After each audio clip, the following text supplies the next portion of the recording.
Welcome to NibblePop Stories. Today we will hear the story of Kanthapura by Raja Rao. Every Indian village has its own legendary story. Often, a god or hero has passed through it, leaving a lasting impression on the people. This mix of past and present lets gods and people interact. Achakka, an elderly upper caste Hindu woman, tells one such story about her village, Kanthapura. It's the early 1930s. India is in turmoil and still nearly 20 years from independence. Kanthapura is located in the province of Kara, high in the western Ghats, the steep mountains facing the Arabian Sea in southwest India. The village is busy with carts carrying cardamom, coffee, rice, and sugarcane to the great granaries and then to European ships sailing across the oceans. When the carts stop in town and Subba Chetty loads his goods, the noise of the carts passing through the town fades past Kenchamma Hill and the Himavati River. People sometimes interpret this noise as the goddess of the river playing with the goddess of the hill. Kenchamma, Himavati's mother, is the local goddess. Long ago, a demon came to Kanthapura to take the children as food and spouses. Kenchamma fought him all night, and the battle left Kenchamma Hill covered in blood. The red area above the Tippur River proves this.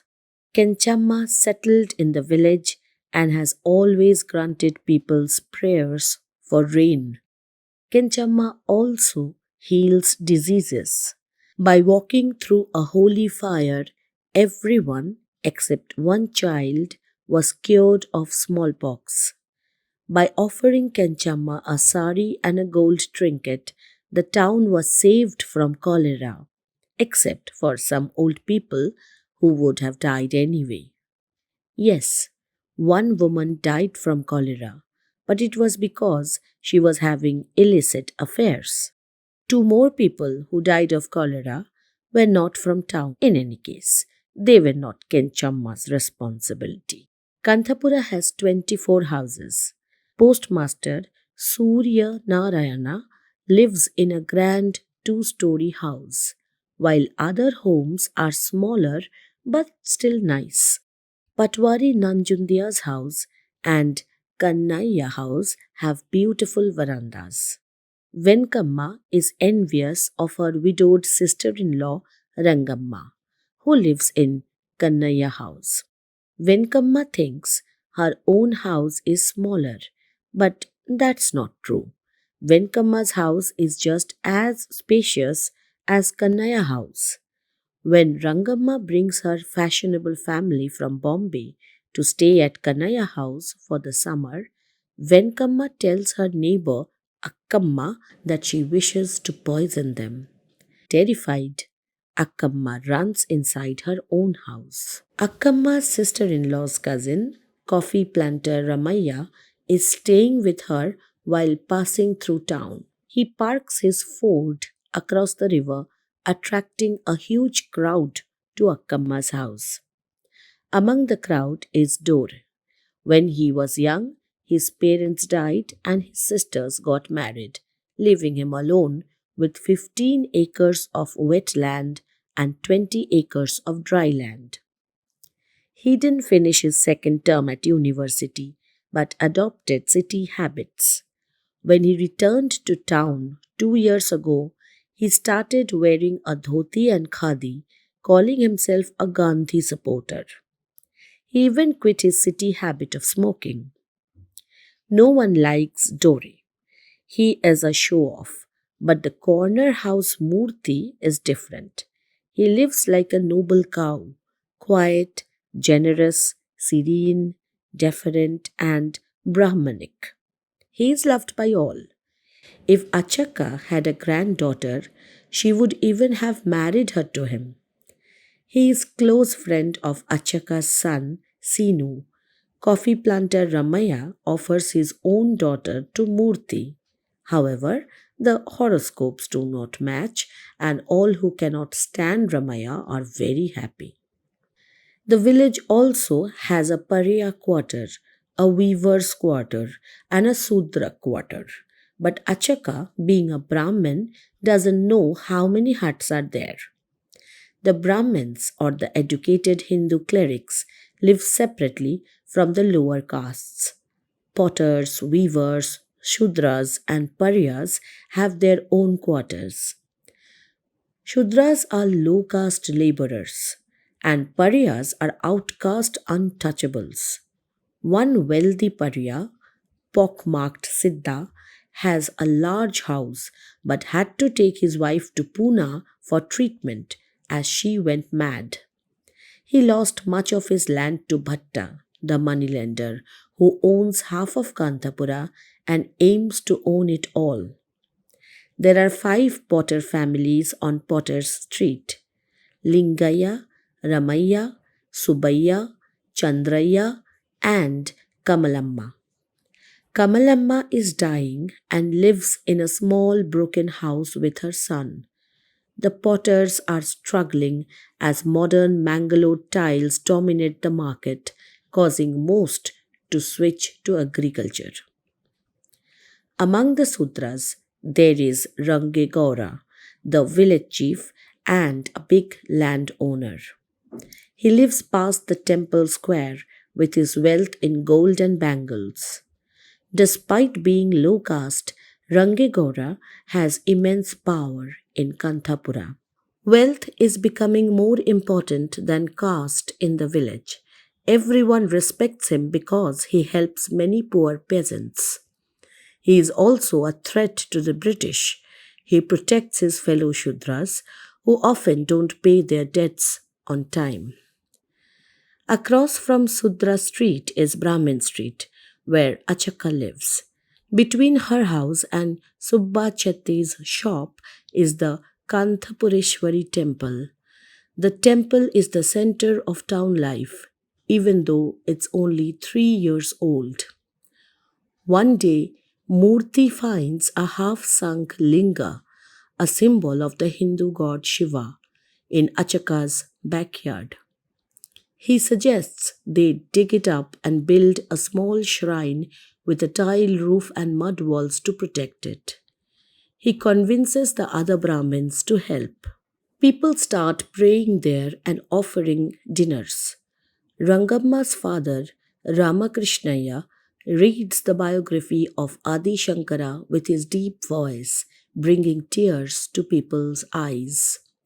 Lingaya, a potter, plays bhajans on his trumpet, and sometimes the poet Shastri tells the stories of Lord Hari.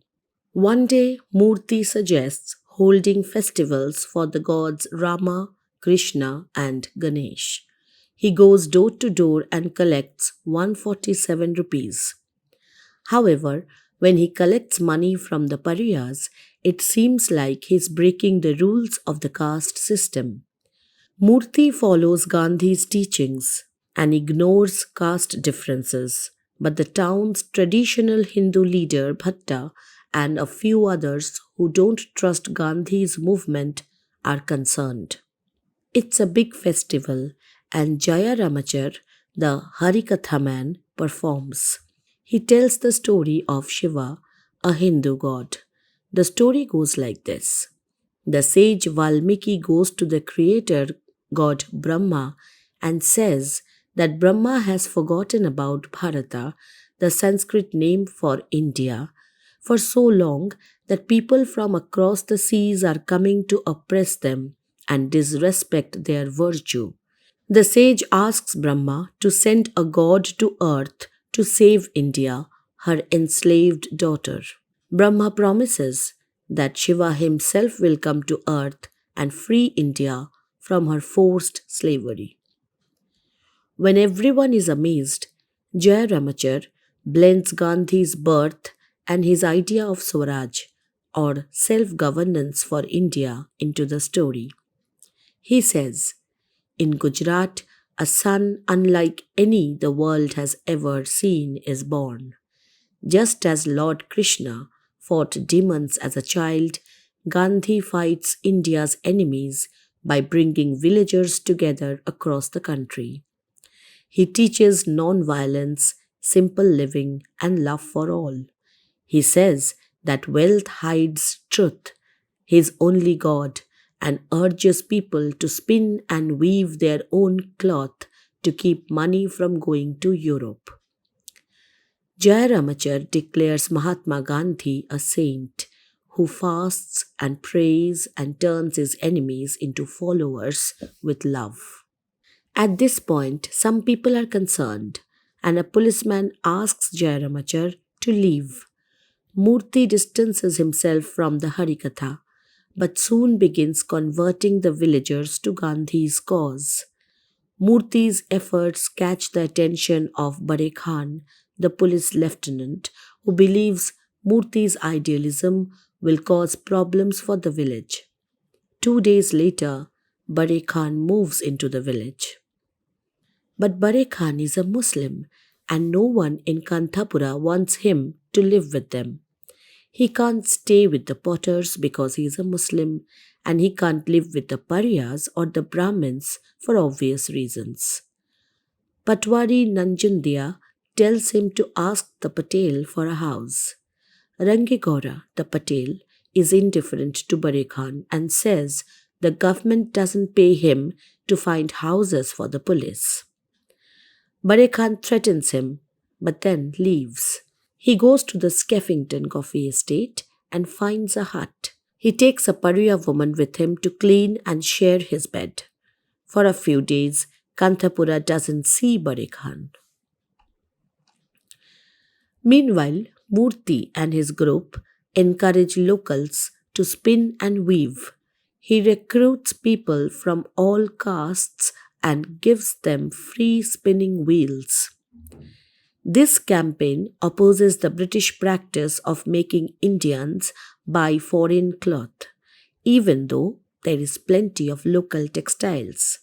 The British use this to make money and keep Indians very poor.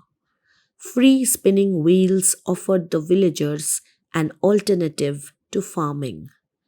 At first, the villagers are skeptical, but soon Murthy's Gandhian ideas spread.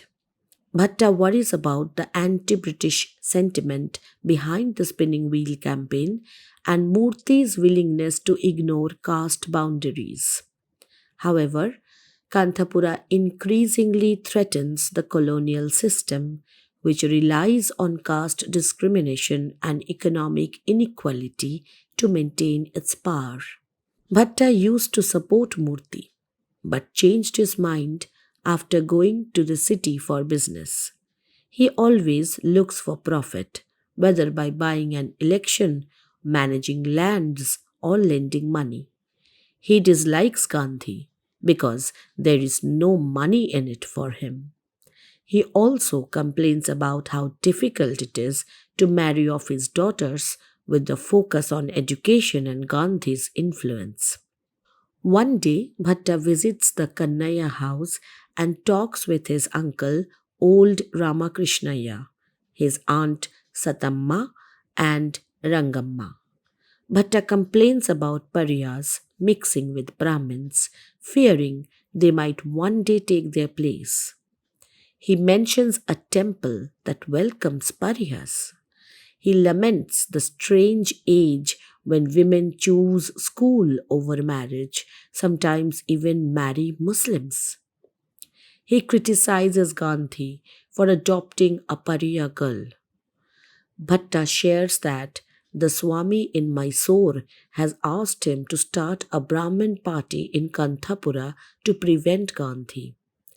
The Swami plans to outcast any Brahmin who touches a Pariya. Bhatta returns to Kanthapura, determined to convince Brahmins to abandon Gandhism. Rangamma is an educated young woman who shares what she reads in newspapers about places where women work like men and everyone is equal. She has a discussion with Bhatta, Rangamma's sister Kamalamma, and her widowed daughter Ratna join them. Bhatta dislikes Ratna's modern behavior and leaves. The townspeople start to gossip. They ask Narsamma, Murthy's respected and pious mother, to talk to her son. Narsamma doesn't understand Murthy's extreme beliefs. She just wants him to marry well and succeed in the town. However, Murthy has a spiritual awakening after a vision of standing with Gandhi, which makes him a devoted follower of Gandhi. Angry at Murthy's stubbornness, Venkamma warns Narsamma that the local Swami, a powerful Hindu leader, is thinking about expelling Murthy from the community. She insists that Murthy should leave. Narsamma breaks down, rolling on the floor in helpless despair. On the day of the fair, Murthy meets his mother, Narsamma. She is upset and pushes him away, telling him not to come back until he has asked for forgiveness from the Swami. She is sad because she thinks her son is now a pariah. She spits and shouts at a pariah on her way and decides to go to Banaras to die a holy death. Eventually, when she calms down and returns home, Murthy is gone. Bhatta comes to tell her that Murthy is mad at him for threatening to excommunicate him. Murthy plans to do more work with the pariah and thinks the Swami is a fool and has no right to stop him. This makes Narsamma even more upset. Murthy and Narsamma stop talking to each other. Murthy starts spending more time with the outcasts. He even openly carries the body of a dead pariah woman during her funeral. 2 days later, Murthy and his family are excommunicated. That night, Narsamma goes to the river and collapses in grief. She is found dead the next morning. After his mother's funeral, Murthy leaves town and no one knows where he goes. When he returns, he moves into Rangamma's house because she supports Gandhian movements. He brings cotton and yarn to the pariahs and teaches them alphabets, grammar, arithmetic, and Hindi. Achaka's son Sinu joins him. Murthy realizes that his mission to support Gandhi should start with the large British owned Skeffington coffee plantation just outside town. At the coffee plantation, the coolies or outcast laborers work hard in the scorching heat and live in grim huts. Maistri, Sahib's right hand man, recruits them from their drought stricken, foodless villages. They are often beaten by Sahib, the plantation master, who always carries thick bamboo sticks with iron plates. The workers toil long hours in the coffee fields for very little pay and face dangers like venomous snakes, biting insects, and illnesses such as fever, stomach aches, dysentery, and coughs due to poor sanitation and bad drinking water. The Sahib forces them to take pills so they can return to work, but the coolies find this against their traditions, which are governed by nature and gods. Additionally, the masters take women for sexual assault, threatening to cut their wages if they refuse. There are also rumors that the Sahib killed a young woman's brave father who tried to protect her. The masters have built several makeshift bars that sell cheap wine, which takes most of the workers' wages and keeps them subdued. Some consider leaving due to the deaths and health issues, but no one ever does. When the old Sahib dies, his nephew takes over. The nephew doesn't beat the workers, but he still took any woman he wanted. Inspired by Gandhi's ideas for social reform, Murthy decides to teach the coolies to read and write so they can negotiate with the Sahib and improve their work conditions. However, they are soon confronted by Bare Khan and his thugs. Bare Khan orders Murthy to leave, saying he is not free to speak at the Skeffington estate. The coolies gather at the gate and start cursing Bare Khan. Khan attacks Murthy with his lathi, and the coolies rush to defend him. Murthy shouts for no violence. Several of his followers are beaten and arrested. The Maistri whips the coolies back up the estate path, and Murthy returns to Kanthapura. The next morning, the Maistri kicks Rachanna, a Pariya coolie, off the estate and forcibly drives out his family when he asks for his unpaid wages of 76 rupees. The family seeks help from Murthy, who takes them to Patel Rangegaura. The Patel orders Beadle Timmaiah, the priest, to give them shelter in his backyard. Murthy accepts the riot he indirectly caused and vows to continue with Gandhian reforms. He will not incite confrontations with the government, but will commit to the discipline and restraint of a non-violent, non-cooperation campaign. Murthy tells Rangamma he feels responsible for the evening's violence and plans to fast for 3 days in Kanthapura's temple. He will drink only 3 cups of salt water daily. Sinu says this is fine for the Mahatma, but not for them. But Murthy insists on doing it. He assures Rangamma and Sinu he will not die. Murthy goes to the candlelit temple, recites his Gayatri mantra, and falls asleep. When awake, he meditates and stays still. Even when mocked by Venkamma, Bhatta, and others, he tells himself to love his enemies. Over time, he feels uplifted and full of love, imagining himself as Shiva, with a heightened sense of awareness. He sees a vision of his dead mother. As hours pass, he feels like he is floating out of his body. A large crowd gathers around him, and he grows visibly weaker. He tells Rangamma that if he can love Bare Khan, their cause will succeed. On the third day, he becomes too dizzy to walk. He lies down and falls unconscious.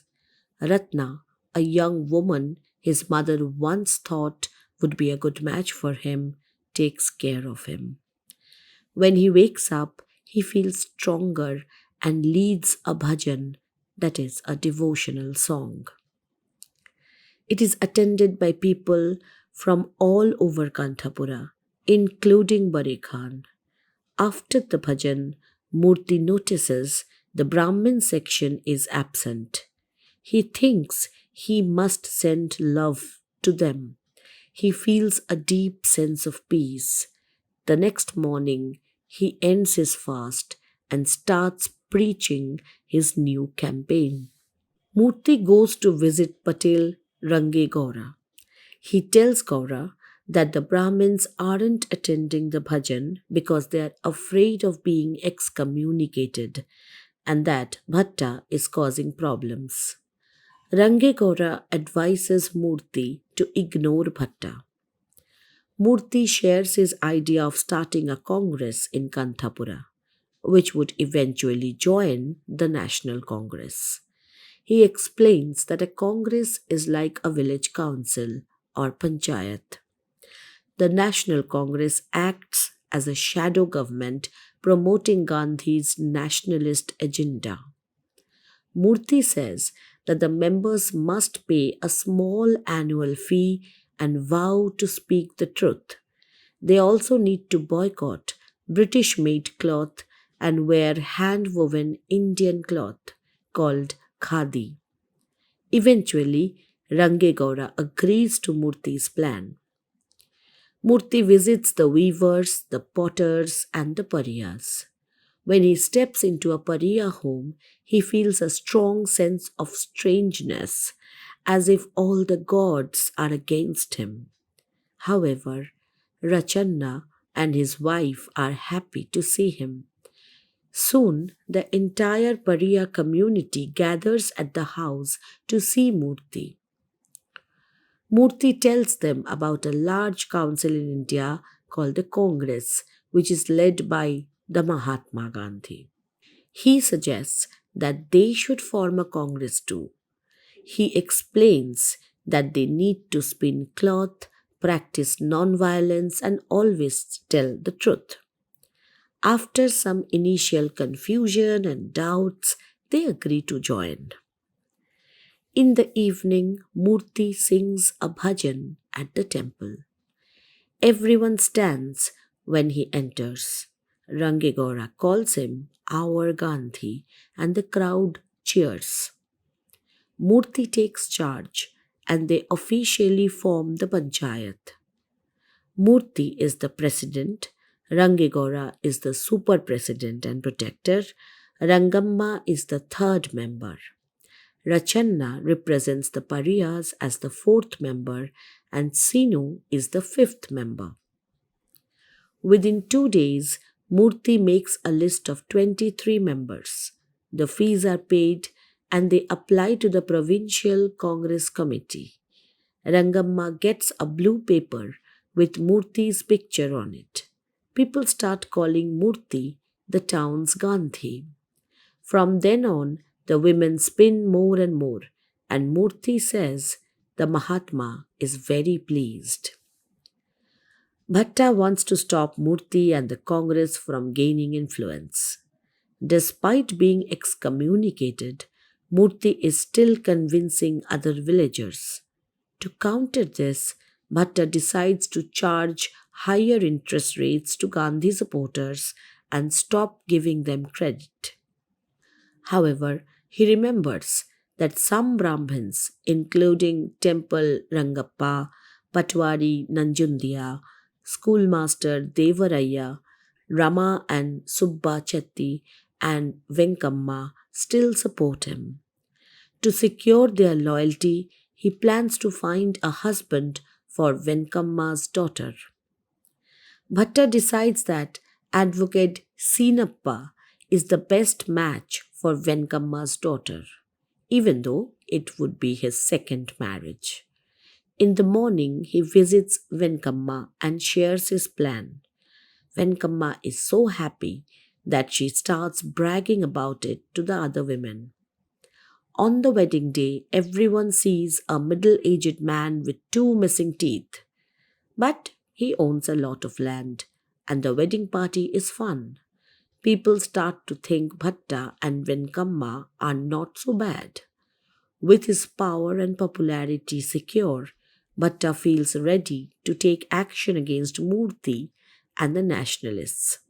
During the autumn festival in the holy month of Kartik, colorful lights brighten every corner of Kanthapura, and children keep the lamps burning at night.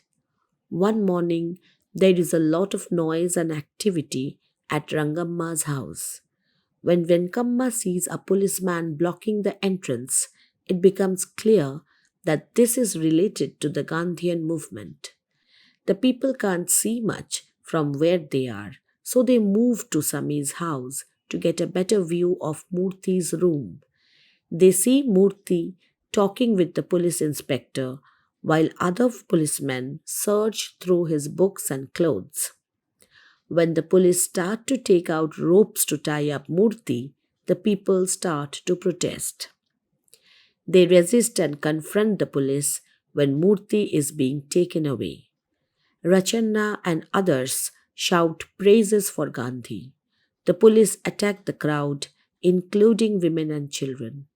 Murthy pleads for peace in the name of the Mahatma, but the inspector drags Murthy to the doorway and slaps him. Suddenly, the Karthik lights go out. The officers arrest two more people, kicking their heads and stomachs. Rangekora knocks out a policeman with a hit to the head. The inspector orders the police to disperse the crowd, but they continue beating them. Shouts supporting Gandhi come from even the Brahmin quarter, and the policemen beat them too. In total, they arrest 17 villagers, lock them up in the police station, and beat them further.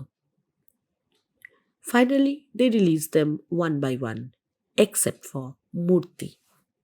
The village prays and fasts, and many lawyers come by offering to defend Murthy. Murthy refuses their help, saying that only the truth will clear his name. Even the holy sage Sadhu Narayan and Shankar, the secretary of the Congress committee in the nearby city of Karwar, come to help but leave without success. However, Murthy agrees to let Shankar hold meetings to support his cause. People hold a meeting to talk about Murthy's imprisonment. Shankar, Advocate Ranganna, and Khadi shop Dasappa give speeches praising Murthy and criticizing the government. They remind the crowd of Gandhi's principles and his support for untouchables. There are also few vocal objections to Gandhi's idea of a casteless nation. One man defends the British, saying they protect India and that if they leave, disorder and corruption will return. However, most people are there to defend Murthy against the Swami who excommunicated him. They believe the British pay the Swami to do their dirty work. In the meantime, Ranganna vows to open his private temple to the pariahs. The meeting abruptly ends when local police raid and arrest Advocate Ranganna. Murthy becomes seen as a holy figure and complaints against the government increase. Arangegora loses his position as Patel, which people think goes against ancient traditions as Patelship is usually passed from father to son. Meanwhile, Rangamma starts staying with Shankar to help him with his Congress papers. They develop a close friendship, sparking some gossip. Shankar is a widower and is only 26. He is seen as an ascetic advocate, taking lower fees from poor clients, dressing modestly, and smiling at everyone. Murthy is sentenced to 3 months in prison. This news leads to a village wide fast as a show of support. During a 3-day rain, Ramakrishnaya stumbles into a pillar, falls unconscious, and dies. The villagers worry about how to cremate him in the rain, but the pariahs carefully wash his body and prepare the funeral pyre the next morning. As they light the flame, the Himavati river swells and washes away Ramakrishnaia's body. After Ramakrishnaya dies, the villagers aren't sure who can read the Vedantic texts. They suggest Temple Raganna, but he doesn't read well, and Rangamma says he is Bhatta's man. Finally, they decide that Ratna, a widow, will read the text and Rangamma will explain it. In her explanations, Rangamma often criticizes the British government. She talks about how, in the city, women have formed volunteer groups and practiced drills for police encounters. She tells the story of Rani Lakshmi Bai and her fight during the soldiers' revolt. Rangamma says that they need to think about more than just milking cows and should be ready to encounter the police. The women agree and decide to name the group Sevika Sangha. The men complain that the women are neglecting their household duties. When Surya Narayana complains about his wife, Rangamma accuses him of not following Gandhi's principles. The women are caught up in the changes happening. Rangamma teaches them how to handle the police. While the women lead the protest, the men are afraid to join. They worry that if they are sent to jail, their land will go uncultivated. Vasudev, Rangamma, and Sinu decide to start the bhajans again, but Murthy warned Shankar not to let them have processions or bhajans to avoid attracting the police. The rains have arrived, and people pray for a good harvest. Priest Rangappa gathers with the villagers at the temple, baths and decorates the goddess. The villagers start ploughing their fields, happy to see Rangigora, who they still see as a Patel. Then news spreads that Murthy has been released and will return on Tuesday.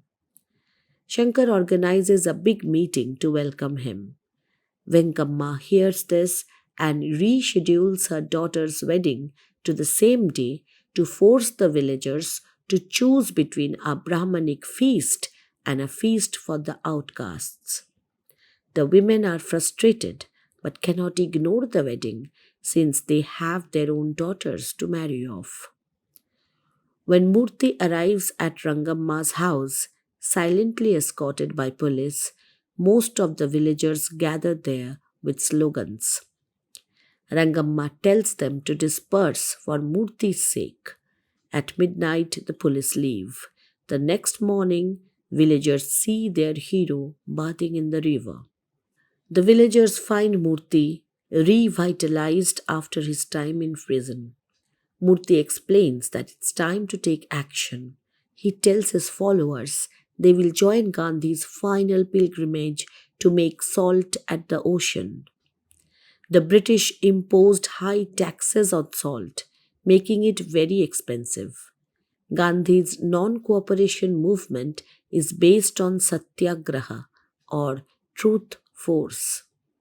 He has decided to lead a protest against the British monopoly on salt production in India and unite the people against British rule. Murthy keeps the villagers updated on Gandhi's journey. Everyone wonders what will happen when the march reaches the sea. The newspapers report that Gandhi took a handful of salt water after bathing, and everyone prepared and distributed it. The police are unhappy and arrest men, dragging them to prison. Every day, more men go to the sea to make salt and are jailed.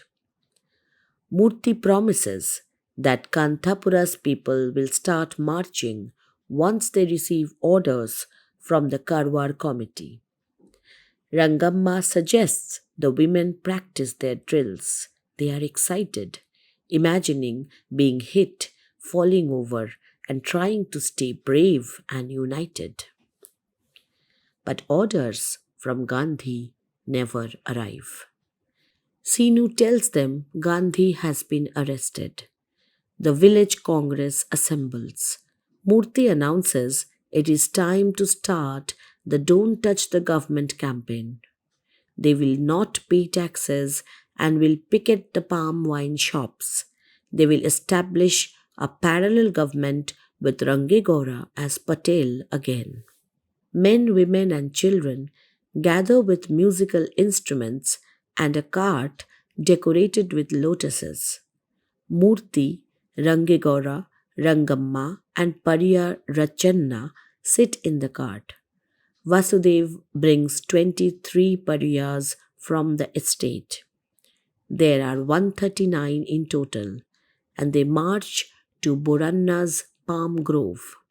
As they approach, the police guarding the grove try to push them back, hitting them with lathis. More people move toward the fence, trying to pull it down. Rangamma urges the women to push forward, and they feel a new strength. The more they are beaten, the more determined they become. Though the police eventually disperse them, they feel accomplished. People in the village admired them for standing up to the police. The women talk about driving the British out.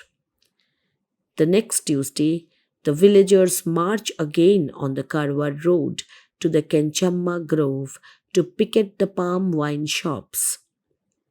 The crowd grows as they get closer, and the police are waiting for them. When the police start beating the protesters, Murthy tells them to squat in front of the wine shop. Boranna shouts that he will give all the Brahmins free drinks, and the shopkeepers join the police. The protesters lie down, and the coolies lie down too, showing solidarity. The police use whips, and the Gandhians shout. The police try to lift the protesters by their hair.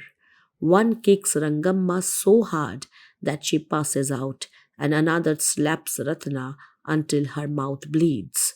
A policeman hits Murthy in the mouth. Some men are taken to jail, but they don't take Murthy. The rest of them march back to Kanthapura.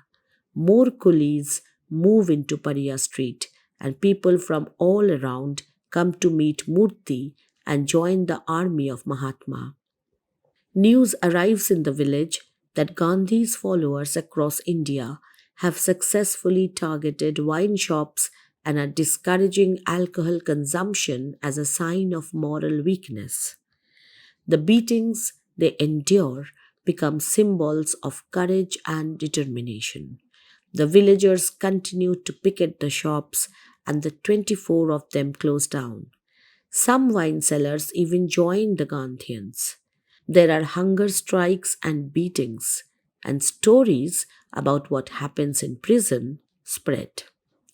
As tax deadlines approach, the followers urge everyone not to pay the government. Government agents parade through the streets, banging drums and warning that if the tax bills are not paid, they will triple. That night, Murthy with Rangamma goes house to house, quietly assuring each resident that the fight has really begun and to stay courageous. Tensions keep rising. During a surprise night raid, government agents arrest Murthy and other men. The next morning, the police pushed the coolies back to the Skeffington estate. Children throw rocks at them, and Pariya women try to block their way with their bodies. The police beat the protesters severely, filling the streets with cries and lamentation. Women rush from house to house, distressed by the damage, looking for refuge. Radhamma, who is 7 months pregnant, is whipped by policemen and collapses. Her baby is born, and Timmamma cuts the umbilical cord with the edge of her sari.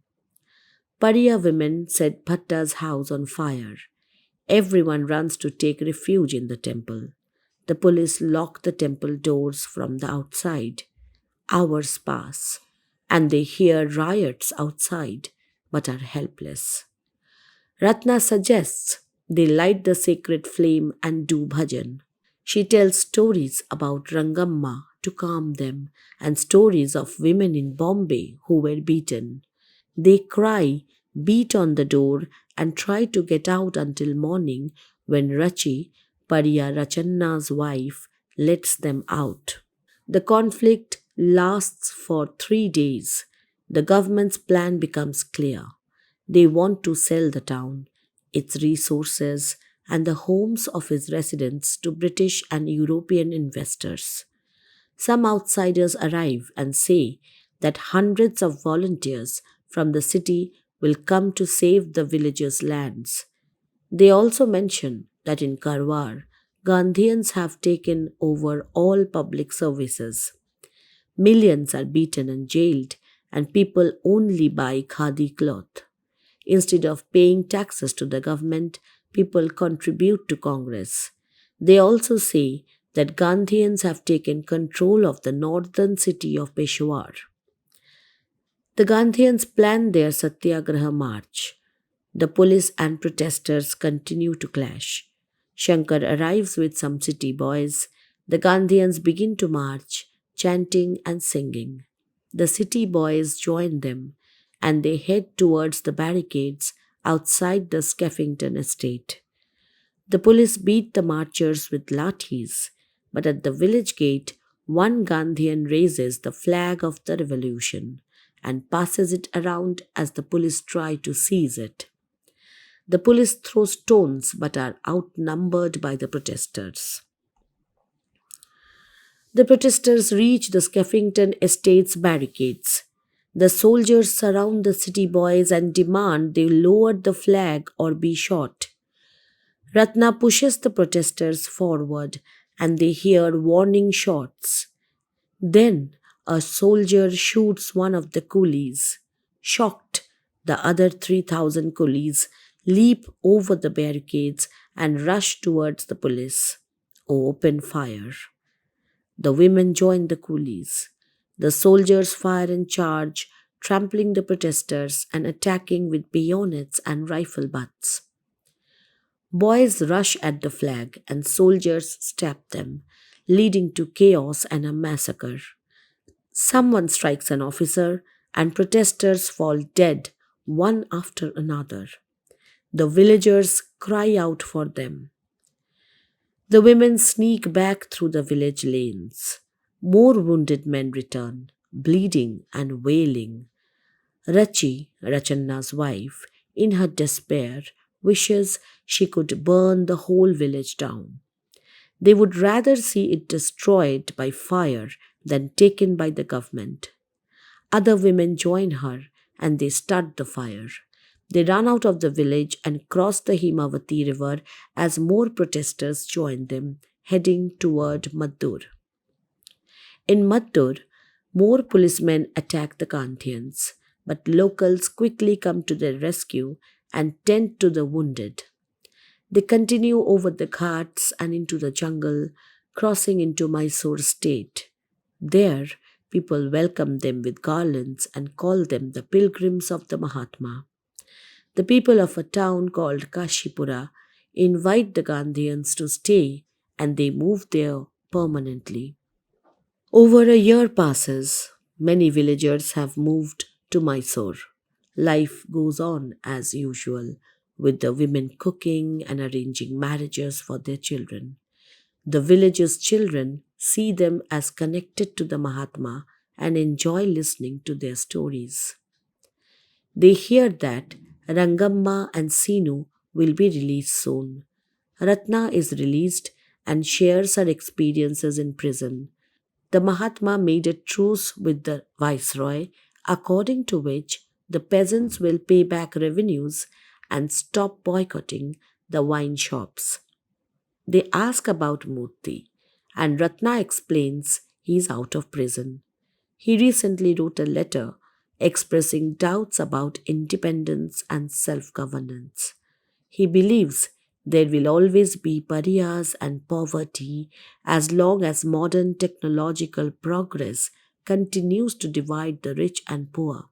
He thinks that the English will eventually deceive the Mahatma, who trusts them too much. Murthy has decided to follow Jawaharlal Nehru, who supports non-violence but also believes in equal distribution of wealth. Ratna left for Bombay the week after. Range Gaura goes back to Kanthapura and returns with news. Most of the houses are destroyed, and men from Bombay have taken over the land, building houses for coolies on the hill where the massacre happened.